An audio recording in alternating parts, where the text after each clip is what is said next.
We've got an exclusive conversation that's lined up for you. We've been talking about the food safety crackdowns, be it Bengaluru, be it the national capital, be it the clubs in Mumbai, be it Maharashtra. And when we talk about Maharashtra, one name has become the key point of all of this. Maharashtra's food safety raids have made headlines. Expired products, unhygienic kitchens, unsafe practices, and actions against establishments. But is this really just a story about raids, or is it a much bigger story about public health, preventable disease, and mortality? And that is the question at the heart of a very interesting opinion piece titled The Maha Raids, Not So Much a Tale of Morality as Mortality. The argument takes us beyond the immediate headlines, beyond who was caught, what was seized, and who was penalized, and asks a larger question. What happens when public health risks are allowed to accumulate until they become a crisis? And that question becomes particularly powerful because of the person making this argument. Our guest is Urvashi Prasad, former director at Niti Aayog, a public policy professional and a prominent voice on health and development. Many thanks, Urvashi ji, for taking on the time. She's also speaking from a deeply personal experience.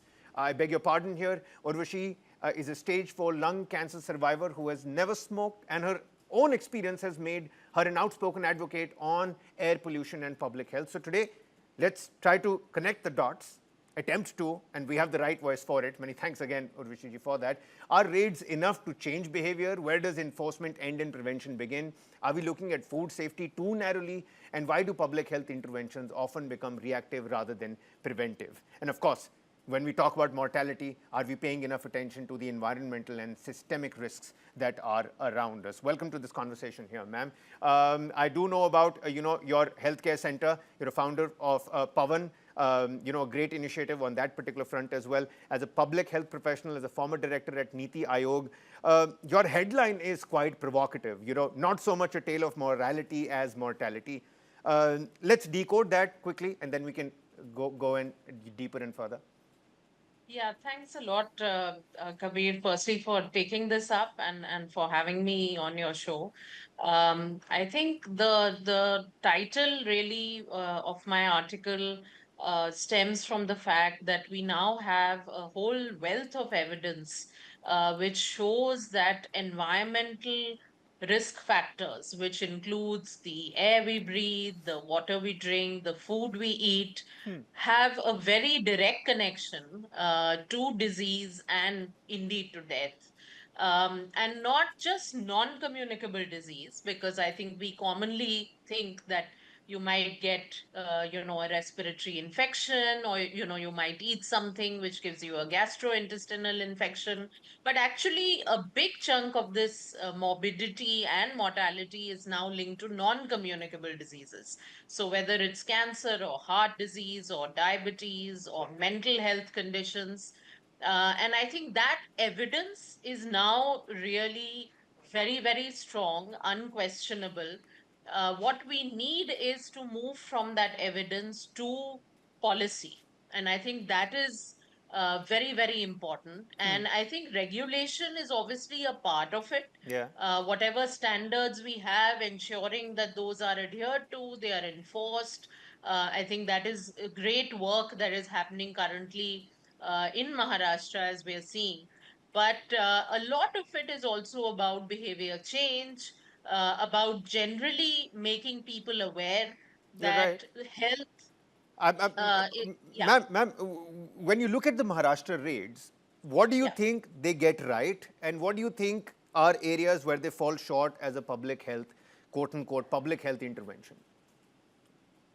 I think, see, the biggest thing that actually I feel they have done is to bring this into the eyes of people. Because otherwise, we've all been kind of going to these outlets. We might have been having pizzas from somewhere or going to some other restaurants. And the good thing is, this is not discriminating, whether it's whether you are a high level kind of restaurant or outlet, or whether you're a smaller player in the your private sector or government. So I think this the biggest kind of service that this has done is beyond just the actual raid and getting these establishments to improve their food safety. That's of course the primary purpose, but I think co-opting citizens Yeah. and making people a part of this movement where people are now taking photographs saying, we want to report this to Mr. Munde. I think that is the real, success of this movement. And we need to create that behavioral shift in people, because only then can it sustain beyond an Yeah. individual officer. That was a very interesting part of your opinion piece. Tukaram Munde, that's become almost synonymous with aggressive enforcement. Is visible enforcement actually necessary to change behavior, or can it sometimes become enforcement just for enforcement's sake? So I think, I mean, if you have your system running consistently, then you might not need to do 1,000 raids in 1 month or whatever, right? That he's had to do. He's probably had to do it because a lot of this was not done before. If you have a good system up and running on an ongoing basis, this doesn't even need to make it to the news, because this is work that Yeah. we should be doing every single day, right? Our A regulators should be rapturous doing this applause every at one of single day. that one of those events that happened. I mean, people were already criticizing that on social media, saying it's an IS officer that's doing their job, and people are Yeah. clapping and applauding for an IS officer for carrying out their job. No, that's right. And actually, if all our officers were to just do their jobs, I think there's a lot of power which is already vested in them. And if they Yeah. use it for the right reasons, then actually it doesn't need to be headlines. But because it is not happening, we have to commend this particular Yeah. officer who has really gone against the tide, I would Absolutely. say, in highlighting this issue. Yeah. Absolutely. Ma'am, you see, if you're comfortable sharing this, we know about your, cancer survivor journey, uh, despite never having smoked. And how did that experience change the way that you particularly look at environmental risks? You've done so much when it comes to public health, particularly air pollution. I remember having that conversation with you as well in Connaught Place, and the idea of preventable mortality. Yeah, so again, air pollution is something that we have enough and more evidence now to say that even in a perfectly healthy individual who doesn't otherwise have any risk factors, like in my case, no smoking, I was in my mid 30s, very fit and active otherwise, even in such a person, and no genetic history as well. Um Air pollution can trigger certain drivers of disease. In the case of cancer, we call them as oncogenes, which can Yeah. get triggered. And this is happening more and more in young people now. And remember, we're a country of young people. Yep.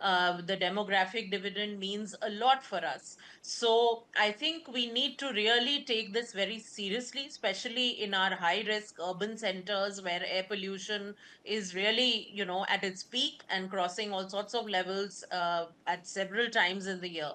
And I think we need a public campaign, a mass movement around this, because I it's agree. not like we don't know the solutions in the policy space. We do.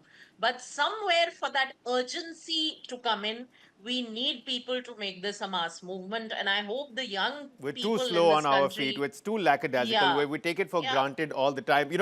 I'm asking you this question because I'm a cancer survivor myself. And when you go through something like that, you start looking at risk, quote unquote, very differently. I've completely run out of time here, but I'll give you the final 30 seconds here, ma'am, to close this exclusive conversation. If you could change one thing about India's approach to public health, what would that be? yeah, I think let's not wait to fall sick. Let's not think that health is hospitals. Health is prevention. Health is wellness. So I think if we can shift our mindsets, a lot of the solutions will follow from there. Expired food is not just about compliance failure. When unsafe food reaches a hospital, a hotel, an everyday kitchen, I mean, the time is nigh. The consequences can be far more serious. Food safety is ultimately about one thing, that is protecting lives. It has to be about public health as well. Urging all my viewers to check that opinion piece out as well. I'm going to share a little link on our, Mediaverse as well. Urvashi Prasad, many thanks, ma'am, for taking out the time Thank and you so speaking to much. us here Thank you. on News 9.